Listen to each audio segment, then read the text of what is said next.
Another Sunday morning run here on the Towpath Trail. This time I started at Frazee House, which is right here behind me. The house was built sometime in the mid-1820s to the Frazee family. Built it by themselves. Pretty cool. Overlooks the canal. Anyhow, we took the towpath right across the street from this, north to Rockside Rd. Actually just past Rockside Rd. And back a good 8.8 miles. It was a nice run. The trail was a little bit soft in spots and a little bit frozen in others, so as you can see here from the picture of my shoes, it got a little sloppy in some places. That's alright. It was a nice run, a good morning run. This week I decided to use Strava as my tracker. As I said last week, I'm going to do some comparison between some of these run trackers to see which one I like the best. Actually, I already know that I like Runkeeper, so everything that I do is going to be a comparison between the app that I'm using and Runkeeper. I like Runkeeper by ASICS, and that's probably the one that I will use when I get to my half marathon at the end of the year. Anyhow, Strava, good application. I really like it. It managed to keep up with me GPS-wise, tracked me through the entire run. I've been using it all week, so it's tracked every one of my runs this week without any problem whatsoever. I like the features that it has. My big sticking point with all of the trackers that I've been using has been the audio announcements that it makes, or that they make, that's supposed to announce. I have it set up to announce every half mile. So every half mile it should give me my distance, say 1.5 miles. Then it should give me my total time running. Then it should give me my average pace. At least those are the stats that I'd like to have. Map My Run did that, and Runkeeper did that as well. Strava does things a little bit differently. It gives you your distance, it gives you the total time running, but then it rotates different stats every half mile. So you could get a split, a current split, which is the split from the last time it reported, and this time it will give you your last mile, and then occasionally it gives you your average pace. I kind of don't like that. I want to get the same stats every half mile. That's why I had it set up the way that I had it set up on the other apps. The other thing that I didn't like about Strava is I have not yet figured out a way to raise the volume of the announcements. So it does bring the music volume down, and it makes its announcement, but it is so low that I can barely hear it, and you really have to be paying attention when it makes its announcement.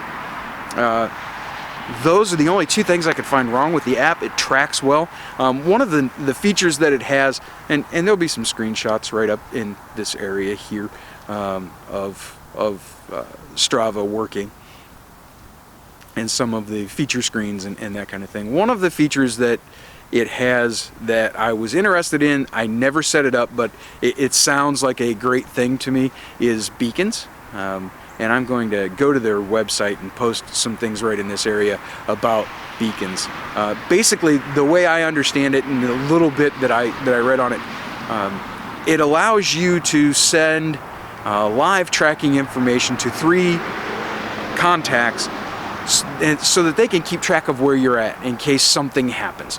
If you get out on the trail and you've decided that for whatever reason you're running 32 miles that day and you've never done it before in your life, you don't tell anybody before you leave, you can hook them up on those beacons, and when you pass out about mile 27, they'll be able to find you. That may be a little dramatic on the reason for the beacons, but it's a safety feature, and it's not a bad idea to have some sort of safety tracking and some people that know where you're going. I made sure that I told my girlfriend this morning, or actually last night, where I would be running today, and there's a map up on the computer at home if she needed anything. But the beacons feature on a tracking app, that's a great idea, to have that ability to stay safe while you're running. I really like that idea. It's one of the things that Runkeeper that I'm not aware that Runkeeper has.